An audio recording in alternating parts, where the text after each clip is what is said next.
अस्सलामु अलैकुम वरहमतुल्लाहि वबरकातुह।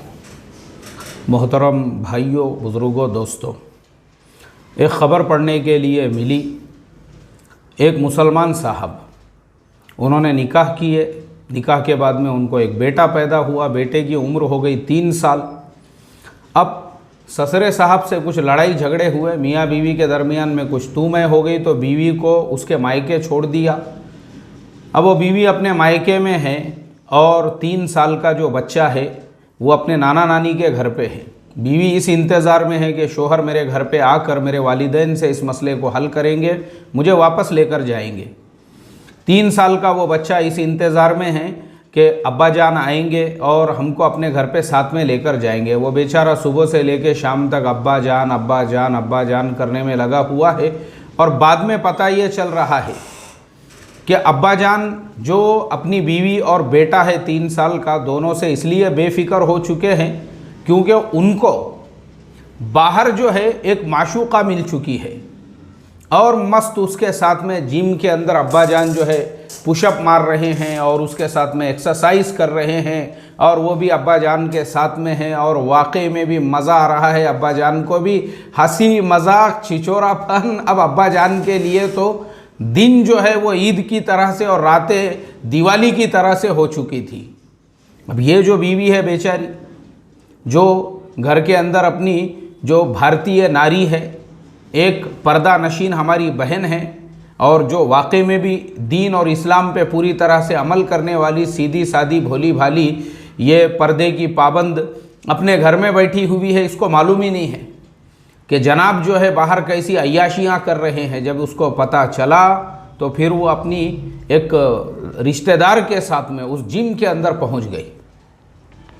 और पहुंचने के बाद वो जो जनाब की रखेल थी, उसके झिपोटिया, ये जो बाल होते हैं उसको महाराष्ट्र में झिपोटिया बोलते हैं, वो झिपोटिया दोनों हाथ से पकड़ के उसको टक्कर दे दे कर वो जो हमारी पर्दा नशीन बहन थी उस रखेल को ठोकम ठाक उसकी पीटम पाट करके उसका इतना बुरा हाल कर दिया। वो आप लोगों ने भी खबर पड़े होंगे। अब जो शोहर था वो बीच में आने लगा, तब हमारी उस बहन ने उससे कहा, बोले बेशरम बेगैरत, तेरी बीवी और 3 साल का बच्चा होते हुए तुझे शर्म और हया नहीं है? बाहर लड़कियों के साथ में अय्याशियाँ कर रहा है, गुल छर्रे उड़ा रहा है रखेलों के साथ में। अल्लाह हिफाजत फरमाए। आज ही हम इस पूरे केस को टेक्निकल एनालिसिस करते हैं, ऐसा क्यों हुआ और इसका सॉल्यूशन क्या है।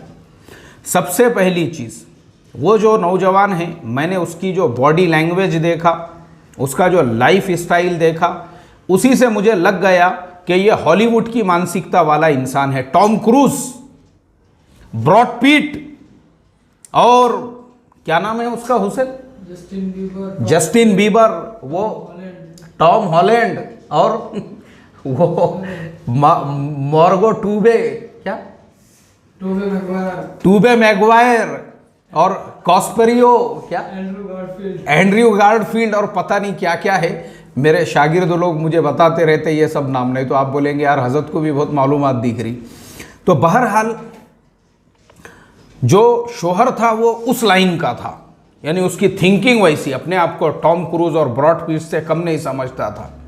और ये हमारी बहन बेचारी, ये पर्दे की पाबंद, बुर्के की पाबंद, रियल ओरिजिनल भारतीय नारी जिसे कहते हैं, और एकदम इस्लाम पे पूरे पाबंदी से अमल करने वाली, जिसकी उंगली भी नज़र नहीं आती हो, ये इस तरह से जो है।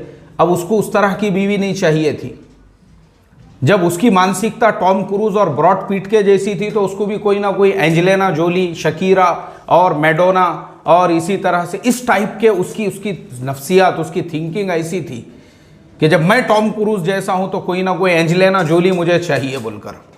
अब इस तरह की जब उसकी सोच और थिंकिंग थी, ये बीवी के साथ में उसके लड़ाई झगड़े होने लगे। क्यों होने लगे अब मैं आपको बताता हूं। हमारे पास ऐसे बहुत मसले आते हैं।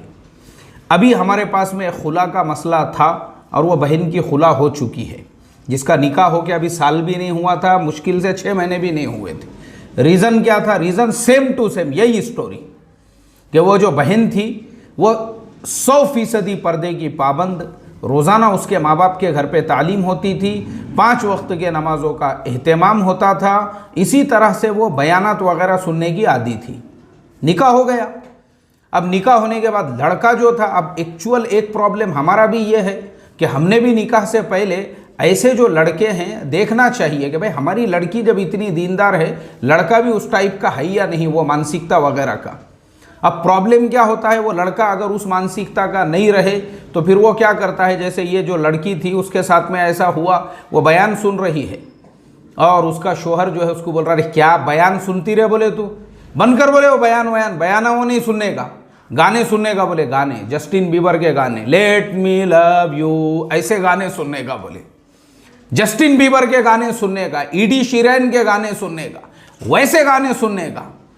क्या लगी, बोले तूने ये बयान वगैरह सुन सुन के पूरा तेरी थिंकिंग सोच वगैरह भी 80 साल 90 साल के बुढ़ियों के जैसी बनती जा रही, बोले और बुरका उर्का पहनने का नहीं है, चलो आज अपने को मल्टीप्लेक्स में जाने का है, बोले आज जो है एवेंजर्स एंड गेम उसका आखिरी पार्ट आ गया हुआ है, मैंने एडवांस में टिकट बुकिंग कर लिया, बोले उसकी। अल्लाह हिफाजत फरमाई। और वो जो हमारी पर्दा नशीन बहन थी, जमने नहीं लगी दोनों की, उसने बोली नहीं मेरे माँ बाप ने मेरी तरबियत ये की है, मैं तो उंगली भी नहीं दिखा सकती, तो मैं एवेंजर्स एंड गेम देखने के लिए कहाँ से आ सकती हूँ, मुझे नहीं आने का है। इसी मसले को लेकर दोनों के दरमियान में खुला हो गया और अल्लाह हिफाजत फरमाए। सेम ये बहन की स्टोरी वैसी ही जिसका मैं अभी सुना रहा हूँ। ये पर्दा नशीन और वो टॉम क्रूज की मानसिकता वाला, उसको ऐसी औरत नहीं चाहिए थी। और इसी मसले को लेकर जब लड़ाई झगड़े, पर्दा नशीन बहन हमारी वो अपने माँ बाप के घर पे 3 साल का बच्चा, अब ये बाहर जो है एंजेलिना जोली तलाश करने लग गया। अब जब एंजेलिना मिल गई उसको जिम के अंदर, वो एंजेलिना जोली कभी इसके जो है खांधे पे बैठ रही है, उसको बिठा के ये पुशअप मार रहा है, वो कभी इसके बाइक के सामने बैठ रही है, वो उसको बिठा के बाइक चला रहा है, उसको बुर्का पता नहीं है, वो एकदम टाइट जीन्स के अंदर, टाइट टी शर्ट के अंदर पूरा जो है उसको उसके साथ में फील हो रहा है ऐसा वाकई में भी मैं छोटा मोटा गरीबों का टॉम क्रूज बन गया बोल के।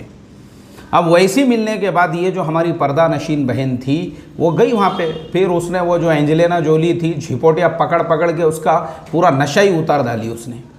अल्लाह हिफाजत फरमाए।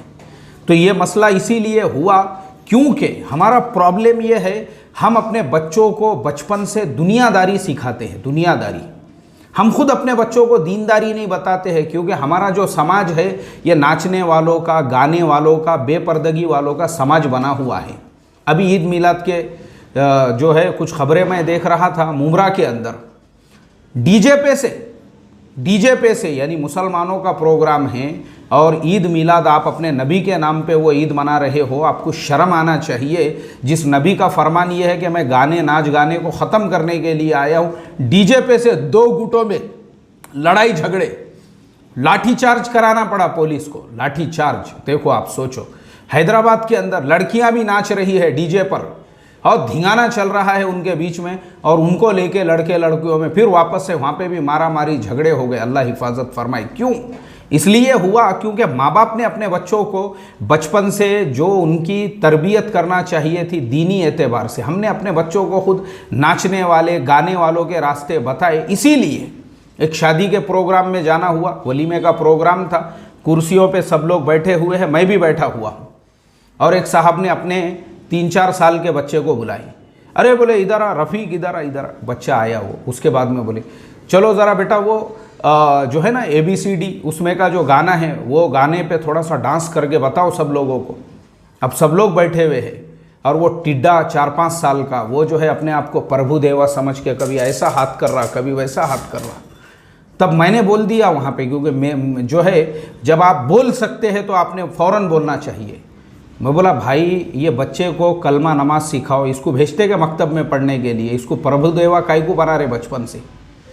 अरे इंसान बनाओ इसको पहले, अच्छा डॉक्टर बनाओ, अच्छा इंजीनियर बनाओ, अच्छा साइंटिस्ट बनाओ। ये क्या है, किधर है? मैं बोला तुम कौन से समाज में है? यानी अफसोस की बात यह है आज हमारी मानसिकता ऐसी हो चुकी है, नाच गाना ऐसा हमारे ब्लड में जो है ना वायरस के जैसा दौड़ रहा है, वायरस की तरह से। नंगापन, फहाशी ऐसे ही हमको चाहिए। बुरकों की वजह से रिश्ते टूट चुके हैं। मैं आपको बताता हूँ, सिर्फ बुरके को देखकर, इससे पहले शायद मैंने मिसाल दिया था, हमारे दोस्त है, मेरे अजीज़ दोस्त है, उनके एक दोस्त के साथ में ये मसला पेश आया। वो एक लड़की से मोहब्बत करता था, दोनों एक ही ऑफिस में काम करते थे और दोनों ने ये तय करे कि चलो एक दूसरे के घर पे अपने घर वालों को भेजेंगे। तो लड़की के घर पे पहले लड़के वाले गए तो उन्होंने देखे कि माशाअल्लाह लड़की वाले वगैरह उनको पसंद आ गए। फिर बोले चलो लड़की वाले लड़के वालों के घर पे। अब लड़की वाले जब लड़के वालों का घर देखने के लिए गए, उसके बाद में उन्होंने कोई जवाब ही नहीं दिए। तो लड़के ने 15 दिन महीने भर के बाद में पूछा, अरे भाई क्या बात है, तुम लोगों का कोई जवाब ही नहीं। बोले जवाब इसलिए नहीं है क्योंकि हमको ये रिश्ता मंजूर नहीं है। क्यों नहीं है मंजूर? इसलिए मंजूर नहीं है क्योंकि तुम लोगों के घर की सारी औरतें बुर्के पहनती है। तुम जब हमारे घर पे भी आए तो तुम्हारे घर की सारी औरतों ने बुर्के पहने हुए थे। फिर हम तुम्हारे घर पे आए तो हम देख रहे कि तुम्हारे घर के तो छोटे छोटे बच्चियों के सरों पे भी स्कार्फ है। हमारे यहाँ पे ये स्कार्फ पर्दा वर्दा कुछ नहीं है। हमारे यहाँ पे सब एकदम, हम लोग जो है लिबरल माइंड है, बोले मुसलमान। इसलिए बोले हमारा तुम्हारा जमने वाला नहीं है, क्योंकि हमारी मानसिकता ही नाचने गाने वालों की बनी हुई है। नाचने गाने वालों की अल्लाह हिफाजत फरमाए। ये थिंकिंग बनी हुई है। जब तक हमारे शादियों में नाच गाना नहीं होगा, जब तक शादी से पहले की रातों के रज्जगों के अंदर मेरे ये समझ में नहीं आता, नाच गाने के अलावा भी तो बहुत सारी चीज़ें हैं ना भाई। नाचना गाना एक ज़माने में इसको आयब समझा जाता था, नाचने वालियों गाने वालों को, और आज मुसलमान अपनी बहन बेटियों को खुद अपने शादी ब्याह के प्रोग्रामों में नचाने का काम कर रहे हैं, गाने का काम हो रहा है। अल्लाह हिफाजत फरमाए। यह है मुसलमान समाज। इसकी वजह से आज के ज़माने में जो लड़कियां दीनदार है और जिनके घरों का ऐसा माहौल अच्छा, ये तो सब मैंने दूसरों की मिसाल बताई आपको। खुद अब मैं आपको एक मेरे साथ पेश आया हुआ वाक़या बताता हूँ। एक लड़की की वालिदा, उसको पता चला कि भाई ये मौलाना के पास में भी कुछ लोग रिश्ते वगैरह की बात करते हैं, तो उन्होंने पर्दे में मेरे से कहा। मेरी अहलिया भी उनके साथ में थी, वो मेरी अहलिया से भी उन्होंने बात की और फिर मेरे से कहा कि मौलाना को भी ज़रा पर्दे में मैं बोलती हूँ। तो मैं पर्दे के उधर साइड खड़ा रहा। मैं बोला बोलो खाला क्या मसला है? बोले नहीं, वो रिश्ते का जो मसला था, मसला असल में ऐसा है ना, बोले अगर लड़का देखेंगे भी ना तो तुम्हारे जैसा दाढ़ी वाला टोपी वाला मौलाना मत देखो, बोले क्योंकि हमारी बेटी को हमने एकदम आज़ाद ख्यालों के अंदर जो है उसकी परवरिश की हुई है। ऐसा देखो, मतलब जो बुर्के वुर्के नहीं पिनाने वाला हो, हमको वैसा लड़का चाहिए। ये एकदम ओपन रिक्वायरमेंट। अल्लाह हिफाजत फरमाए। तो इसके लिए ये पूरे वाक़ये का सुनाने का मकसद यही था, अपनी नफ्सियात को दीनदार बनाओ, अपनी मानसिकता को दीनदार बनाओ। अगर दीनदारी नहीं रहेगी और वो दीनदार बीवी पसंद आने की बजाय बाहर की वेशिया पसंद आएगी, बाहर की इस तरह की नंगी औरतें जिसको ख़ुद को नहीं मालूम है, अल्लाह हिफाजत फरमाए, तो मुझे आप बताओ समाज का क्या हाल होगा। वो बेगैरत मर्द जिसका 3 साल का बेटा है, 3 साल का बेटा। असल चीज़ तो औलाद होती है। माँ बाप जीते किसके लिए है? औलाद के लिए। वो औलाद को छोड़कर बेटा जो है घर में दिन भर अब्बा जान अब्बा जान अब्बा जान अब्बा जान की याद कर रहा है और अब्बा जान बाहर फुलझड़ियों के साथ में जो है अय्याशी करने में लगे हुए हैं। बेगैरत बेशरम इंसान है वो। अफसोस की बात है। और वो वही नहीं है, हर वो इंसान जिसने अपने बीवी और बच्चे को छोड़कर वो बाहर जो है इस तरीक़े से फुलझड़ियों के चक्कर में पड़ा हुआ है। अफसोस की बात है ऐसे इंसान पे। तो इसके लिए ये सारे मसले मसाइल का सॉल्यूशन यही है कि आप हमारा दूल्हा दुल्हन कोर्स ज्वाइन करो। अभी मैं नीचे नंबर दे दूंगा। 1 तारीख से नई बैच शुरू होने वाली है। 1000 रुपये 2 महीने की फ़ीस है। आपका जैसे ही हमको नाम, शहर का नाम लिख के मैसेज करो, हम आपको रिप्लाई देंगे। शादीशुदा, गैर शादीशुदा, दादा नाना, ससुरे सास, सब लोग ये कोर्स कर सकते हैं। दुनिया के किसी भी कोने में आप रहो, मैं ऑनलाइन पढ़ाता हूँ जूम पर, आप आराम से वो कोर्स कर सकते हो। या अगर आप अपनी सहूलत से पढ़ना चाहते हैं तो यूट्यूब चैनल पे भी दूल्हा दुल्हन कंप्लीट कोर्स अवेलेबल है। फिर उसको आप ज्वाइन कीजिए और आप अपनी सहूलत से वो पूरा कोर्स पढ़िए। पढ़ने के बाद हमको इत्तला दीजिए, हम आपको इम्तिहान के सवालात भेजेंगे और फिर आपको जो है इंशाल्लाह सर्टिफिकेट भी देंगे। अल्लाह ताला इस तरह की गंदगी और खुराफात से हमारे समाज को पाक फरमाए, साफ़ फरमाए। अस्सलामु अलैकुम व रहमतुल्लाहि व बरकातुहू।